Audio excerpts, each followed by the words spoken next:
মা হ্যাঁ কি রাঁধছো? আজকে হ্যাঁ আজকে গরম গরম চাল কুমড়া বড়া হুম, একদম গরম গরম আচ্ছা দুইটাই দেই। দাও।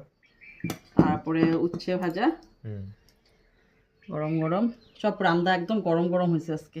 হুম দেখো আচ্ছা, অল্প ঘি দিমো।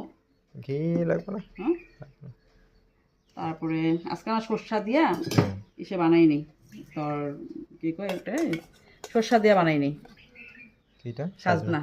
হুম সর্ষা দিয়ে বানাই গেলে রোজ রোজ সর্ষা খাওয়া তো ভালো না। হুম এলে গাছকে এমনি ইসে করে জিরা বাটা দিয়ে জিরা ধন্যা বাটা দিয়ে বানাইছি। দেবো। আর স্যালাডটা লয়ে লইস। হুম আর বানাইছি মাছ মাছ। দই দই দিয়া দই কাতলা বানাই সবে। তো আমাকে তো দই কাতলা খাওয়ার কাতলা মাছ খাওয়ার ভাগ্য খুব কম হয়।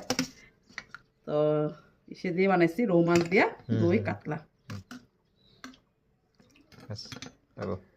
বুঝবো হুম দেখা গেলো সুন্দর করে। ও তোর ফেভারিট জিনিস ভুলে হুম গেছি দই। দই দইও আছে। দই ঠিক আছে। খানা।